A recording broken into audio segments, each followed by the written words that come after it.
Hello everyone, my name is Nidhi Verma और आज 3 मार्च है और आज से ठीक 2 महीने के बाद आपके ऊपर बहुत ज़्यादा स्ट्रेस होगा, बहुत ज़्यादा प्रेशर होगा क्योंकि नेक्स्ट डे आपका एग्जाम होने वाला है।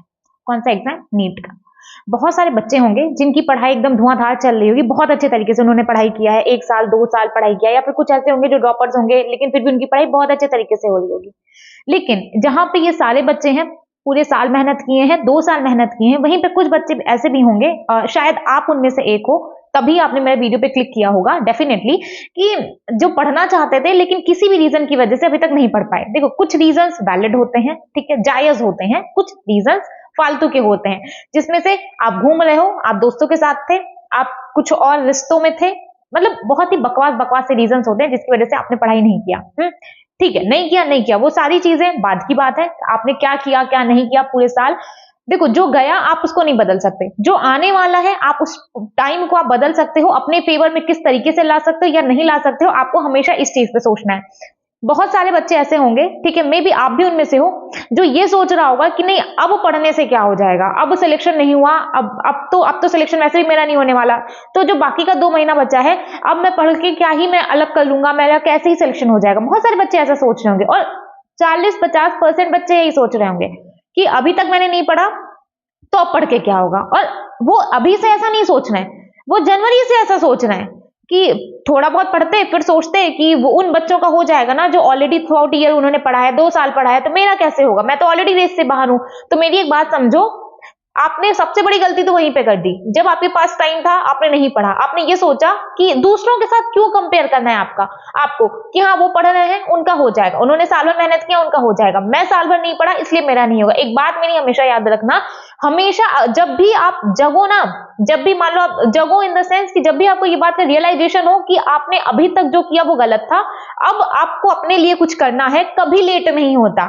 अभी आप 19 साल के हो, 20 साल, 21 साल, 22 साल, 23 साल के हो, ज्यादा से ज्यादा, ठीक है, अभी आपकी जिंदगी इतना लेट नहीं हुआ है कि आप स्टार्ट ना कर सको कभी भी, है ना। ठीक है, बहुत बच्चे होंगे बोल लोगे कि मेरा 2 महीने के अंदर सिलेक्शन नहीं हो सकता, नहीं हो सकता, लेकिन क्या पता हो जाए अगर आप ट्राई करो। किसको पता है, आज के टाइम पे देखो, आपको भूख लगा है, कितना भूख लगा है वो आप पे डिपेंड करेगा।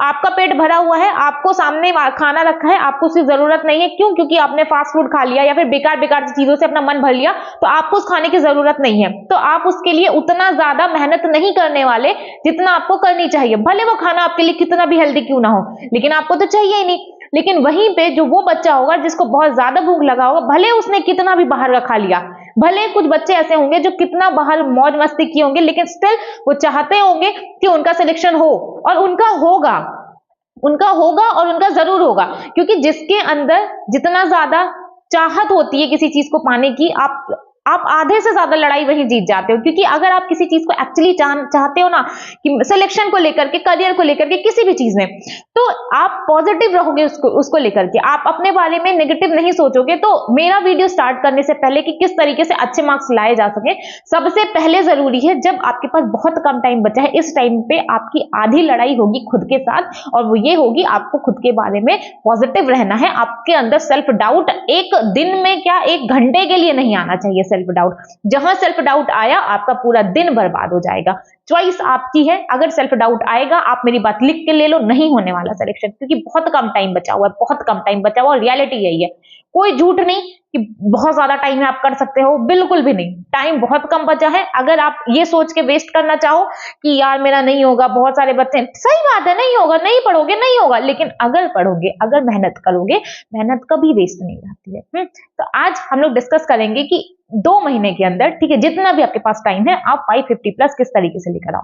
पहली बात, मैं ये नहीं मानती कि आप में से हर एक बच्चा 0 पे होगा, कुछ ना कुछ तो आपने जरूर पढ़ रखा होगा, 10%, 20%, 30%, कुछ ना कुछ डेफिनेटली आप लोगों ने पढ़ रखा है। भले अभी आपको कॉन्फिडेंस नहीं है कि मैंने जो पढ़ा मुझे याद नहीं है, ये सारी चीजें होती हैं, बट अगर आप ये मेरे को बोलो कि मैं 0 पे हूं, मेरे को पीरियोडिक टेबल का एक एलिमेंट नहीं याद है, तो ये सारी चीजें बकवास है। लिविंग वर्ड मेरे को नहीं याद है, ये सब बकवास है, मैं नहीं मानती। आप में से एक भी स्टूडेंट ऐसा नहीं होगा कि जो कि 0 पे है, ठीक है। तो मैं ये लेके चल रही हूं कि आप 10%, 20%, 30% आपका सिलेबस ऑलरेडी कंप्लीट है। और एक बात और मैं कहूंगी, आप मेरा वीडियो देख करके या फिर आप किसी भी और एजुकेटर का देख लो, किसी भी और जो भी यूट्यूब पे आपको वीडियो कंटेंट दे रहे हैं, तभी फायदेमंद साबित होगा तभी फायदा देगा आपको, ठीक है, जब आपके अंदर चाहत होगी सेलेक्ट होने की। ये बात हमेशा ध्यान रखना। आप मेरा वीडियो देख लो, आप किसी और टीचर का देख लो, किसी और बच्चे का देख लो, ठीक है, किसी का भी देख लो, जब तक कि आपके अंदर से नहीं होगा कि मुझे करना है, हम लोग सिर्फ आपको गाइड कर सकते हैं कि ये करो, इस तरीके से हो जाएगा, ये करो, आपको पॉजिटिव रिजल्ट मिलेगा। करना आपको है, आपकी भूख होनी चाहिए, आपके अंदर जुनून होना चाहिए, तभी आप कर पाओगे। तो कुछ बातों पे ध्यान रखना है। देखो, जैसे मैंने बोला 550, कभी ये मत सोचा करो कि 550 नंबर कैसे लेकर आए। सबसे पहले क्या करना है आपको, 550 को डिवाइड करो कि 550 मतलब कितने सवाल, 140 सवाल, ठीक है। देखो, अभी मेरे पास नहीं है इतना कि मैं आपको झूठ बोलूं कि आप 650 नंबर लेकर के आओगे, नहीं बोल सकती मैं। मुझे जो प्रैक्टिकल लगता है मैं आपसे वही बोल सकती हूँ कि 550 नंबर अभी भी आपका आ सकता है। आप देखो, 140 क्वेश्चन पे आपको फोकस करना है, ठीक है, 140 क्वेश्चन पे आपको फोकस करना है, जिसमें से 85 क्वेश्चन आपके बायोलॉजी में से सही होने चाहिए। एक बात ध्यान रखना, मैंने हमेशा ये बात बोली है कि 90 से कम बायो में होना ही नहीं चाहिए। अगर है तो आप भूल जाओ, आप डॉक्टर बनने के लायक नहीं हो। फिर भी मैंने आपको बोला है कि चलो 2 महीने हैं, 85 क्वेश्चन ले आओगे। देखो, अगर आपने एनसीईआरटी एक बार पढ़ा, ठीक है, आपने एनसीईआरटी एक बार पढ़ लिया, 11th 12th दोनों का वन शॉट लगा के एनसीईआरटी पढ़ लिया, गारंटीड है आपके 60 से 70 क्वेश्चन बनेंगे बिना किसी डाउट के। मेरे ऊपर भरोसा मत करो, एक चैप्टर खुद से करके देख लो, आपको रियलाइज हो जाएगा, ठीक है। अगर आपके एक चैप्टर में 60-70 सवाल सही होने हैं तो ऑब्वियस है ना कि बाकी का पूरा सिलेबस कंप्लीट करोगे तब भी आपका 60-70 सवाल सही होने वाला है। तो जब 70 सवाल आपका एक बार एनसीईआरटी रीडिंग से हो रहा है, तो उसी सेम एनसीईआरटी को आप जब 2 से 3 बार पढ़ोगे तो आपके 85 क्वेश्चन सही होंगे, ठीक है। मान लो 80 सवाल सही होते हैं, 70 से लेकर के 85 का जो दायरा है ना, 70 से लेकर जो 90 सवाल तक का दायरा होता है ना, उसमें आपको सिर्फ क्वेश्चन प्रैक्टिस आपको वहां तक ले जा सकती है, रिवीजन और क्वेश्चन प्रैक्टिस। ये सारी बात हम लोग डिस्कस करेंगे। फिलहाल आपको क्या देखना है कि अपन को 140 सवाल सही करने हैं। 140 सवाल में से 85 सवाल अपने को बायोलॉजी से सही करना है। क्यों? क्योंकि सबसे इजी नंबर आप बायोलॉजी से ही ले सकते हो। सबसे ज्यादा आसान आज के टाइम पे आपके लिए बायोलॉजी है कि बायोलॉजी अगर आपने पूरा सिलेबस कर लिया, बहुत आसान है, 1 महीने के अंदर आप 32 के 32 चैप्टर निपटा सकते हो, और ये पॉसिबल है, इसलिए मैं आपको बोल रही हूं, ठीक है। 85 सवाल करना है बायोलॉजी से, खत्म बात। और बचा अपने पास 55 सवाल। 55 क्वेश्चन में से 30 करो केमिस्ट्री में, 25 करो फिजिक्स में। अब बात आएगी मैंने 30-25 क्यों लिखा? भाई अगर आपका फिजिक्स ज्यादा स्ट्रांग है, आपको फिजिक्स बहुत ज्यादा पसंद है, तो आप इसको रिवर्स कर सकते हो, 30 कर लो फिजिक्स में। इस 55 को आपको डिवाइड करना है कि इन दोनों में से कितना आपका प्लस है, कौन सा सब्जेक्ट आपका प्लस है, कौन सा सब्जेक्ट आपका माइनस है। मैंने एन एवरेज लेके चला कि ज्यादातर बच्चों को, नीट के बच्चों में फिजिक्स को लेकर प्रॉब्लम रहती है, और फिजिक्स थोड़ा लेंदी भी है। केमिस्ट्री करना बहुत ईजी है, केमिस्ट्री यकीन मानो केमिस्ट्री करना बहुत ज्यादा ईजी है। तो 30% इसलिए मैंने लिखा केमिस्ट्री से और 25 लिख लिया मैंने फिजिक्स से। अब एक बात समझो कि मार्च और अप्रैल अपने पास 2 महीने हैं गिन के, मार्च और अप्रैल। मार्च में जो 60% सिलेबस, 60% टाइम अपने को देना है सिलेबस कंप्लीशन में। अगर अपन 12 घंटे पढ़ते हैं तो 12 घंटे में से 60% मतलब आधे से ज्यादा टाइम अपन को देना है जिससे कि अपना सिलेबस कंप्लीट हो, और 40% टाइम अपन को देना है कि सेल्फ स्टडी करने में। 40% तो सेल्फ स्टडी में, 60% टाइम तो सिलेबस कंप्लीशन में। लेकिन जब अपना अप्रैल आ जाएगा तो अपने अप्रैल में आपको 40% टाइम आपको रिवर्स कर देना है। 40% में सिलेबस कंप्लीशन करो और 60% में सेल्फ स्टडी करो। एक बात और ध्यान रखना, हम लोग क्या क्या करेंगे, सिलेबस कंप्लीट करेंगे। देखो, अब अपने पास 2 महीना है, मार्च प्लस अप्रैल, ठीक है, मार्च। और इसी 2 महीने में अब अपने पास टाइम नहीं है कि पहले हम लोग सिलेबस कंप्लीट कर लेंगे, फिर हम लोग रिवाइज करेंगे, फिर हम लोग क्वेश्चन प्रैक्टिस करेंगे, फिर हम लोग टेस्ट देंगे। अपने पास बहुत प्रैक्टिकल बात है यार कि अब अपने पास टाइम नहीं है, तो अब आपको सिलेबस कंप्लीट करना है और उसी के साथ रिवाइज करना है, उसी के साथ टेस्ट देना है, उसी के साथ प्रीवियस ईयर का पेपर लगाना है। सिंपल सी चीज है। एक चैप्टर करो, मान लो आपने कोई भी, मान लो आपने चैप्टर किया बायोलॉजिकल क्लासिफिकेशन, ठीक है, बायोलॉजिकल क्लासिफिकेशन किया, इसी के बाद आप इसकी एनसीईआरटी रीड कर लो। एनसीईआरटी रीड करने के बाद क्वेश्चन लगा लो, क्वेश्चन करने के बाद प्रीवियस ईयर के क्वेश्चन लगा लो, और उसके बाद नेक्स्ट डे एक बार और इसको रिवाइज कर लो। यही वाला अपना खेल चलने वाला है पूरे मार्च और अप्रैल, तभी आपके नंबर आएंगे। अगर आप इतना करने को तैयार नहीं हो तो आप मेरा वीडियो बंद कर दो, ये वीडियो आपके लिए नहीं है, ठीक है। आपको क्या क्या करना है, आपको पहले सिलेबस कंप्लीट करना हो, रिवीजन, टेस्ट, प्रीवियस ईयर, हर एक चीज हम लोग को अब साथ साथ लेके चलना हो। मार्च में भी और अप्रैल में भी साथ साथ लेकर के चलो, ठीक है। एक भी दिन आपका ऐसा नहीं जाना चाहिए कि जिस दिन, देखो सिलेबस कंप्लीशन के आप सोच कैसे सकते हो आपके नंबर आ जाएंगे, ठीक है। बायो तो आपको पूरी पढ़नी है, बाकी फिजिक्स और केमिस्ट्री में कितना पढ़ना है वो मैं आपको आगे बता रही हूँ, लेकिन फिलहाल आपको सब कुछ साथ साथ में ही करना है। आप ये नहीं कर सकते कि एक हफ्ते में पढ़ लेता हूँ, आने वाले 2-3 दिन में रिवाइज कर लूंगा। आपको साथ में पढ़ना है और साथ में रिवाइज करना है। एक बात समझो कि कम से कम अब आपको 12 घंटे पढ़ना है। 12 घंटे, यकीन मानो मैं 12 घंटे बहुत कम आपको बता रही हूँ। बहुत सारे बच्चे होंगे जो 15 घंटे पढ़ रहे होंगे, 16 घंटे पढ़ रहे होंगे। 12 घंटे मिनिमम है। इस 12 घंटे को किस तरीके से आप बढ़ा सकते हो ये टोटली डिपेंड करेगा आपके ऊपर। 12 घंटे में आपको वापस से बतानी कि 12 घंटे बहुत कम है, लेकिन मैंने वही बात पहले कही, जिसके अंदर जितनी चाहत होगी वो उतनी तगड़ी मेहनत करेगा। मैंने उसको 12 घंटे कहा है, वो बच्चा 15 घंटे पढ़ेगा और किसी भी कीमत पे पढ़ेगा। आपको पता है आपके पास 2 महीने हैं, ये 2 महीना नहीं लौटने वाला। मानो मेरी बात, 2 महीना नहीं लौटेगा। लौटेगा क्या? आपको पूरे साल मेहनत करनी पड़ेगी, पूरे साल मेहनत करनी पड़ेगी। चॉइस आपकी है।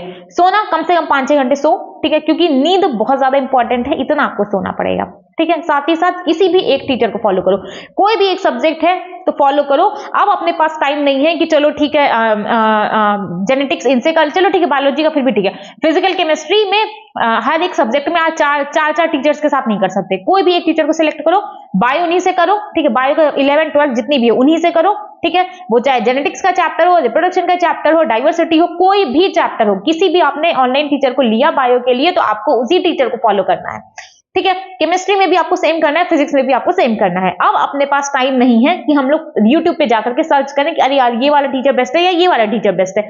इतना टाइम मत खपाओ, आपसे बहुत ज्यादा ज्ञान है उनको और वो बहुत अच्छे स्टूडेंट्स को कॉलेज में भेज चुके हैं, तो आप ब्लाइंडली ट्रस्ट कर सकते हो। डेली टू डू लिस्ट बनाओ, आपको अगले दिन क्या करना है। एक ऐसे पन्ना लो, एक ऐसी छोटी सी डायरी ले लो, अगर डायरी नहीं है तो डायरी खरीदने मत चले जाना। क्या करना है आपको, कोई भी रफ कॉपी का पीछे का पेज ले लो, थोड़े से में लिख लो कि हाँ मेरे को कल ये करना है, ये करना है, ये करना है। इसको क्या करना है, टेप लो, टेप से वॉल पे चिपका दो और ये चीज करो। मैंने कहा जो भी सिलेक्शन चाहता है वो मेरी कही हुई कम से कम या 50-60% बातें मानेगा ही। नहीं मानोगे तो वीडियोस 50 और देख लोगे, आपका सिलेक्शन नहीं होने वाला है। सिंपल सी बात है। अगर चाहते हो जिंदगी में कुछ करना, एटलीस्ट कोई आपसे कुछ समझा रहा है, आपकी जरूरत की चीज है, मुझे भी कोई समझाता है, मुझे लगता है मेरे काम की चीज है, तो हर कोई आदमी उसको लेता है कि चलो ठीक है ये मेरे काम की चीज है, मैं इसको करके देखता हूं। तो टू डू लिस्ट हर एक इंसान आपसे बोलता होगा, जो भी पढ़ा लिखा है समझदार है कि हाँ टू डू लिस्ट बनाओ। रात को सोच के सो कि आपको कल क्या क्या करना है, बहुत हेल्प मिलेगी। तो टू डू लिस्ट बनाओ कि आपको कल क्या क्या पढ़ना है। उसके बाद और भी ज्यादा इंपॉर्टेंट है, खुद को किसी और के साथ कंपेयर मत करो। ये 1 साल से तैयारी कर रहा है, वो 2 साल से तैयारी कर रहा है, उसके टेस्ट में 650 नंबर आ रहे हैं, उसके टेस्ट में 680 नंबर आ रहे हैं। भाई ठीक है, पढ़ा है वो, उसके आने हैं, आपने नहीं पढ़ा आपके नहीं आने, खत्म बात। लेकिन अब अगर आपने उनके साथ अपना कंपेयर किया तो जो आप आगे करने वाले हो 2 महीने, आप उसमें भी जीरो हो जाओगे। क्योंकि जब आप अपना कंपेयर किसी भी ऐसे आदमी के साथ करोगे, यार सिंपल सी चीज है, वो 2 महीना पढ़ा है तो उसके नंबर, सॉरी 2 साल पढ़ा है तो उसके नंबर आएंगे, आप नहीं पढ़े हो आपका नंबर नहीं आने वाला है। क्यों कंपेयर करना? हर आदमी की जर्नी अलग है, आपकी जर्नी अलग है, किसी और की जर्नी अलग है, इसलिए अपना कंपेयर किसी और के साथ मत करना। फिलहाल 2 महीने के लिए मत करो। अब एक एक करके हम लोग सारे सब्जेक्ट के बारे में देखेंगे कि अपन को किस तरीके से सिलेबस कंप्लीट करना है, टेस्ट और रिवीजन क्या करना है। बायोलॉजी में 85 क्वेश्चन हमें अटेम्प्ट करना है, किसी भी कीमत पे करना है और सही करके आना है। सिलेबस कंप्लीट करने का सिर्फ एक रास्ता है आज के टाइम पे, वन शॉट है। वन शॉट करो, और वन शॉट ऐसा नहीं कि हाँ बायोलॉजिकल क्लासिफिकेशन कर रहे हो तो पूरा दिन निकाल दिया, ऐसा नहीं है भाई। 2-3 घंटे के अंदर 2x पे देख सकते हो, 2x पे देखो, जैसे देख सकते हो वैसे देखो, लेकिन वन शॉट हर एक दिन बायो का एक चैप्टर कंप्लीट होना चाहिए। सिंपल सी बात है, हर दिन बायो का एक चैप्टर खत्म होना चाहिए। उसके बाद एनसीईआरटी पढ़ो, क्वेश्चन लगाओ, 100 क्वेश्चन हर एक चैप्टर से लगने चाहिए। क्योंकि बायोलॉजी में क्या है कि आप जब क्वेश्चन करोगे उस हिसाब से आपका कॉन्सेप्ट क्लियर होता जाएगा, आपको समझ में आएगा कि कैसे कैसे क्वेश्चन की क्या लैंग्वेज रहती है, किस तरीके से क्वेश्चन पूछा जा सकता है। और उसी के बाद पीवाईक्यू कर लो। इसी इतने में आपके 85 क्वेश्चन बहुत आसानी से बन जाएंगे, और इसी इतना करने से ही लोगों के 90 सवाल सही होते हैं। कोई कुछ अलग नहीं करता, सब सिलेबस कंप्लीट कर रहे हैं, सबको एनसीईआरटी घिस घिस के पढ़नी है, सब सवाल लगाने हैं, सब प्रीवियस ईयर के क्वेश्चन लगाने हैं। आप भी वही करोगे तो आपका भी नंबर आएगा, नहीं करोगे नहीं आएगा। केमिस्ट्री की अगर बात करें तो केमिस्ट्री में अपन को 30 क्वेश्चन करने थे। मैंने डिस्क्रिप्शन में मैं आपको लिंक दे दूंगी, वहां पे मैंने फिजिक्स और केमिस्ट्री का दोनों को मैंने केमिस्ट्री का वीडियो बना के रखा है, हाई वेटेज चैप्टर का। आप जाके चेक करिएगा, आपको हेल्प मिलेगी। मैंने वही सारे चैप्टर्स लिए हैं जो करना एक्चुअल में इजी है। मैंने मैकेनिक्स का एक चैप्टर नहीं टच किया है, क्योंकि मुझे पता है मैकेनिक्स के अगर सवाल सही करने हैं तो आपको पूरे साल मेहनत करनी पड़ेगी, सिंपल सा फंडा है। अदरवाइज मैकेनिक्स के सवाल नहीं बनने वाले। कुछ होंगे मेरी स्टेटमेंट से सहमत नहीं होंगे, लेकिन देखो भैया मैं एन एवरेज स्टूडेंट की बात कर रही हूँ। एन एवरेज मैंने स्टूडेंट्स को लेकर मैंने बोला कि मैकेनिक्स हर किसी को पसंद नहीं होता है। मैकेनिक्स में 8-10 कॉन्सेप्ट को यूज करके एक सिंगल क्वेश्चन बना देंगे, तो वहां पे क्वेश्चन करना ईजी है। तो एक बार आप जाकर के डिस्क्रिप्शन में फिजिक्स और केमिस्ट्री का हाई वेटेज चैप्टर का वीडियो चेक कर लीजिएगा, वहां पे आपको समझ में आ जाएगा। बाकी अगर आपके पास कोई और वीडियो है, कोई और आपने लिख रखा है कि हाई वेटेज ये है, तो आप वहां से भी चेक कर सकते हो। तो क्या करना है, हाई वेटेज चैप्टर्स को उठाओ, ठीक है, एन एवरेज चेक कर लो, 30-35 सवाल जहां जहां से आ रहे हैं उसको मार्क करो, क्योंकि फिलहाल अपन को 550 तक पहुंचना है। इतना कर लिया, अब अगली बार अब सिलेबस कंप्लीट कैसे करना है। फिजिक्स हो, ऑर्गेनिक, फिजिकल हो, ऑर्गेनिक हो, इनऑर्गेनिक हो, सिंपल सा लॉजिक, वन शॉट। अभी के टाइम पे वन शॉट के अलावा कोई और ऑप्शन नहीं बचा अपने पास। वन शॉट करो, इनऑर्गेनिक को बायोलॉजी की तरह पढ़ो, रिवाइज नोट्स को करो या फिर एनसीईआरटी को पढ़ो। अगर आपके पास नोट्स है तो अभी मैं आपको एनसीईआरटी रीड करने की सलाह नहीं दूंगी, क्योंकि एनसीईआरटी की लैंग्वेज थोड़ा प्रॉब्लम क्रिएट कर सकती है। बेहतर है नोट्स पढ़ो। नोट्स पढ़ लिए, सवाल लगाओ, पीवाईक्यू करो, इतना सफिशियंट है। इनऑर्गेनिक को बायोलॉजी की तरह बार बार रटते रहो, क्योंकि अब उतना टाइम नहीं। बहुत सारे बच्चे, मेरे को एक बच्चा मैसेज किया कि दीदी मुझे ना इनऑर्गेनिक समझ नहीं आती। तो देखो भैया, अभी समझने का टाइम भी नहीं है अपने पास। अभी क्या है, रटो निकलो यहां से, ठीक है। ये जो दलदल है ना बार बार तैयारी करते रहने का, यहां से निकलो, यहां से खुद को निकालो किसी भी तरीके से। ऑर्गेनिक केमिस्ट्री में क्या करना है, फोकस करो, हाईलाइट करो की पॉइंट्स को, नेम रिएक्शंस को, रिएजेंट कौन से रिएजेंट के प्रेजेंस में क्या बन गया है, क्या रिएक्टेंट था, क्या प्रोडक्ट बना, ये सारी चीजों को हाईलाइट करो, की पॉइंट जो हो, और इसी से आपका रिवीजन होगा। बार बार इसी को आपको रिवाइज करना है, और यही होता है ऑर्गेनिक को रिवाइज करने का तरीका। इतना कर लिया, इसी को रिवाइज करो, पीवाईक्यू करो 3 से 4 बार। 3 से 4 बार क्यों करना है पुराने साल के सवाल, क्योंकि आपको लैंग्वेज समझ में आएगा। देखो प्रीवियस ईयर सिर्फ इसलिए किया जाता है जिससे कि आपको लैंग्वेज समझ में आए कि एग्जामिनर का लैंग्वेज क्या रहता है, किस तरीके से वो सवाल पूछता है, और साथ ही साथ क्वेश्चन प्रैक्टिस करना है। ध्यान रखिएगा कि ऑर्गेनिक को अगर आपको रिवाइज करना है, देखो ऑर्गेनिक वो चीज है ना, अगर आपने पढ़ लिया, 3-4 बार आपको पढ़ने की जरूरत है। अगर आपने पढ़ लिया तो आपकी फिजिकल, आपकी इनऑर्गेनिक, आपकी बायोलॉजी हर एक से ज्यादा अच्छी आपकी ऑर्गेनिक हो जाएगी। तो रिवाइज कैसे करना है, जो भी आपने की पॉइंट्स को हाईलाइट किया है, रिएजेंट का नाम लिखा है, नेम रिएक्शंस किया, आपको उसी को हाईलाइट करना है, और बार बार आपको उसी को रिवाइज करते रहना है। फिजिकल केमिस्ट्री में वन शॉट लगाइए। क्लासरूम के फिजिक्स हो या फिजिकल केमिस्ट्री, दोनों में आपको क्लासरूम के क्वेश्चंस को बहुत ज्यादा ध्यान देना है। और जब आप रिवाइज करोगे ना, तो आपको इसी सवाल को, ये जो क्लासरूम के क्वेश्चंस है ना, आपको बार बार इसी को रिवाइज करना है। जो भी आप अच्छे क्वेश्चन को सॉल्व करो, आप जहां जिस सवाल में आप फंसे हो, फिजिक्स हो या फिजिकल केमिस्ट्री, आपको बार बार उन्हीं सवालों को लगाना है, ताकि आपको समझ में आए कि जब मैंने वो सवाल किया था मेरे को उस टाइप पे नहीं क्लियर था, क्या अब जब मैं 10 दिन के बाद लगाना हो तो मुझे क्लियर है। इसलिए जब भी किसी भी सवाल में आप फंसो, फिजिकल केमिस्ट्री हो या फिजिक्स हो, आप उसको तुरंत गोला करो, और बाद में आपको उसी को देखना है। तो फिजिकल केमिस्ट्री में वन शॉट क्लासरूम क्वेश्चन करो, हर एक चैप्टर से 50 सवाल और पीवाईक्यू। रिवीजन करने के लिए नोट्स को रिवाइज करना है, बार बार रिवाइज करना है, दैट्स इट, सिंपल सी चीज है। और सेम आपको फिजिक्स में करना है। फिजिक्स में किसी भी तरीके से 25 सवाल करना है, 30 तक जा सकते हो तो बहुत अच्छी बात है, आपका नंबर 550 से भी ज्यादा आ जाएगा। फिलहाल 25 अपना फोकस है, 25 पहले सही करो। मैंने बता दिया कि डिस्क्रिप्शन में मैं आपको हाई वेटेज चैप्टर का लिंक दे दूंगी, वहां से जाके चेक कर लीजिएगा। आपको जो भी चैप्टर इजी लगे, ठीक है, टोटल मैंने 14 चैप्टर आई थिंक बताया है, आपको जो भी चैप्टर इजी लगे आप वहां से कर लो, क्योंकि आपको सिर्फ 100 सवाल चाहिए। मैंने वहां पे लगभग 130 से 140 सवाल का लिस्ट बताया है, तो 100 सवाल चाहिए, तो ऑब्वियस आप अपने हिसाब से देख लेना कि आप किस चैप्टर में आप बेहतर कर सकते हो। तो हाई वेटेज चैप्टर देख लो। सबसे पहला फोकस क्या होना चाहिए, सिलेबस कंप्लीट करना है। सिलेबस कंप्लीट करने के लिए वन शॉट लगाओ। 8-9 घंटे में जो भी उन्होंने चैप्टर कंप्लीट किया है, 8-9 घंटे, यार इससे ज्यादा क्या चाहिए आपको फिजिक्स में। 8-9 घंटे वाला लेक्चर लो, ताकि आपको हर एक चैप्टर से कम 20 सवाल 30 सवाल मास्टर क्लास में करवा दे।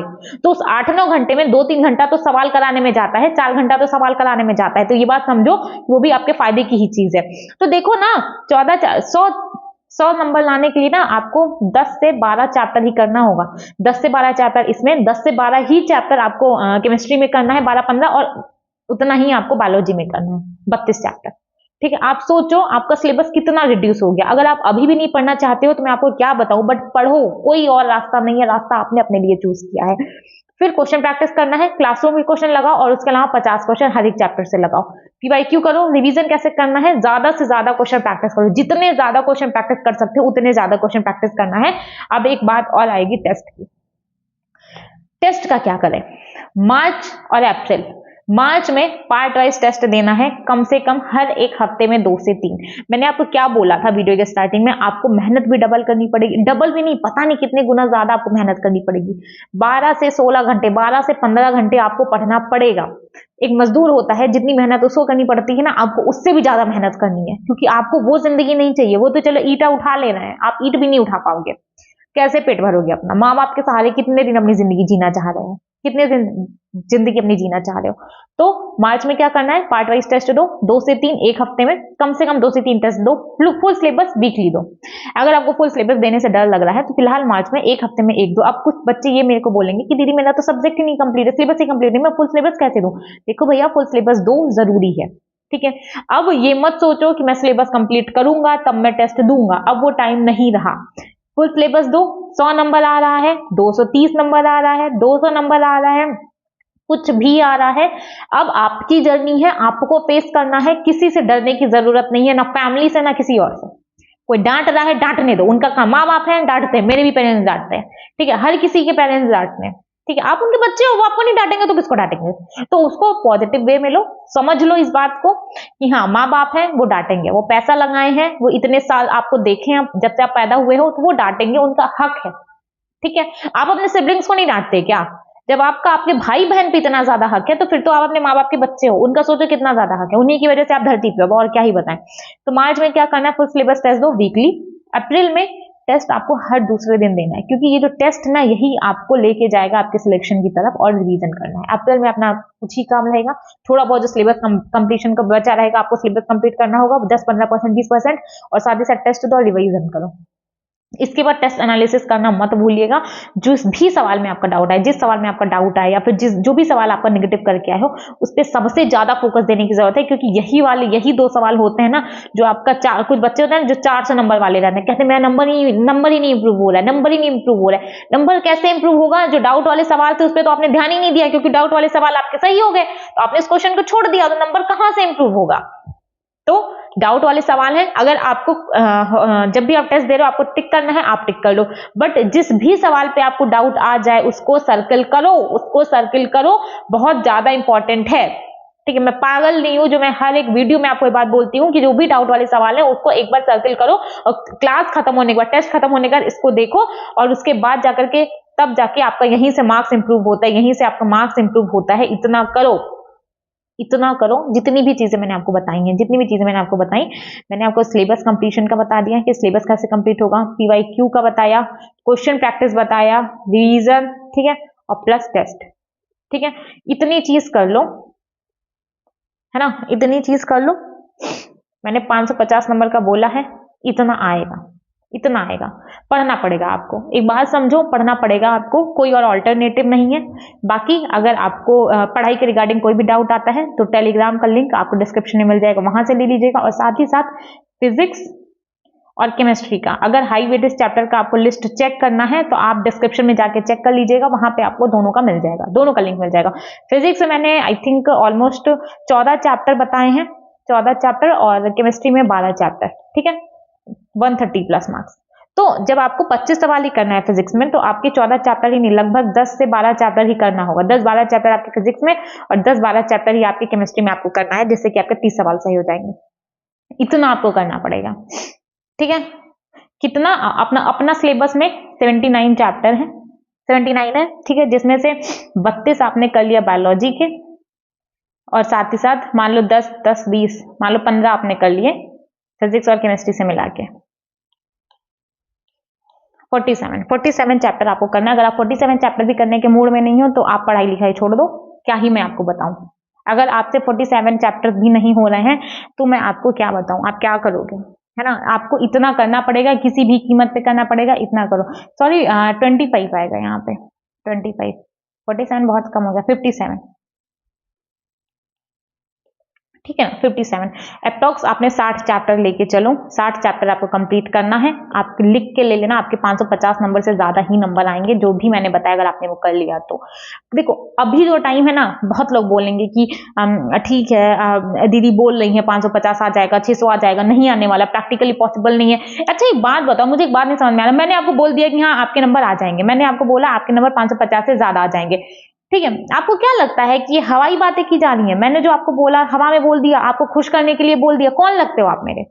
क्यों बोलूंगी मैं? क्यों झूठ बोलना है मुझे आपसे? हाँ, क्या फायदा है मुझे आपसे झूठ बोल के, या फिर क्या नुकसान है मेरा आपसे झूठ बोल करके? तो ऐसा नहीं है। देखो 550 नंबर मैं चाहती, मैं यहाँ पे बोलती, मैं थंबनेल में लगाती कि 650 नंबर, और इस पे मेरे व्यूज भी ज्यादा रहते, जो सिंपल सी चीज है, ठीक है, व्यूज भी ज्यादा मिलते, मेरे को सब्सक्राइबर भी अच्छे खासे गेन होते कि भाई ऐसा क्या है जो 2 महीने में पढ़ के 650 नंबर मिल जाएगा। लेकिन एक सिंपल सी बात समझो, मैं आपको यहां तक बता सकती हूँ, लेकिन 550 से ऊपर आपको कैसे जाना है ये आप डिसाइड करोगे।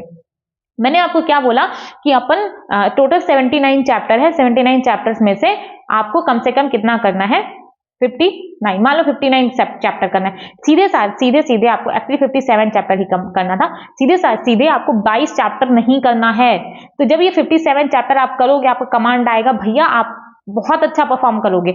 अपने ऊपर भरोसा रखो, अपने ऊपर भरोसा रखो। किसी को लगता है आपका नहीं होगा, लगने दो, क्या फर्क पड़ता है, क्या फर्क पड़ता है।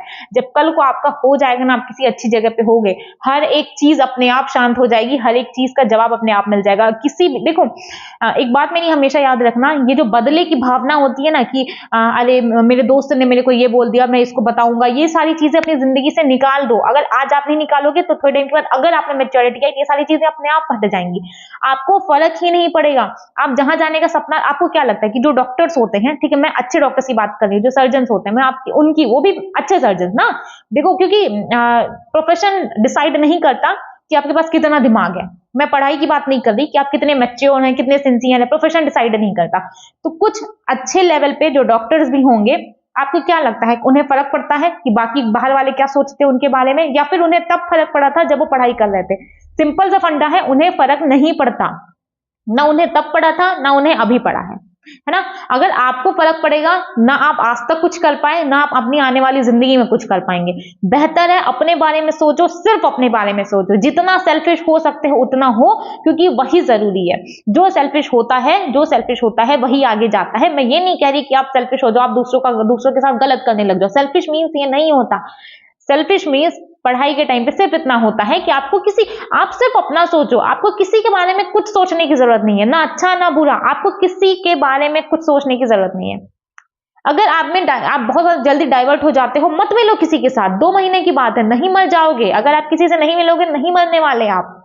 आज आपने 12th क्रॉस कर लिया है, आज आपको 50 लोगों की जरूरत हो गई है, आदत हो गई है। जब आप 12th तक थे, आप बताओ मुझे कितने लोगों से आप मिलते थे? स्कूल जाते थे, स्कूल से घर आते थे, दोस्ती यारी हो गई, मिल लिए, अदरवाइज नहीं मिले, नहीं जरूरत होती है, फैक्ट है, सिंपल सी चीज है ना। मेरा भी स्कूलिंग हुआ है, मेरा कोई मेरा यार दोस्त नहीं है, सिंपल सी चीज है। कोई नहीं का मतलब कोई नहीं है। मैं घर जाती हूँ, नहीं है, मैं अपने घर से जाकर के मैं कोई भी दोस्त मैं उसके घर जाऊं, नहीं है, नहीं होता है, मानो मेरी बात। 1-2 दोस्त होते हैं जिंदगी में, आपके भी होंगे, मेरे भी हैं, 1-2 दोस्त होते हैं और वही सफिशियंट होते हैं। बाकी सिर्फ भीड़ होती है, सिर्फ भीड़ होती है। और वो जो आपके एक्चुअल वाले दोस्त होंगे ना, वो आपको कभी नहीं कहेंगे चल पहले मेरे साथ घूम ले, फिर उसके बाद आकर के पढ़ लेना, ठीक है।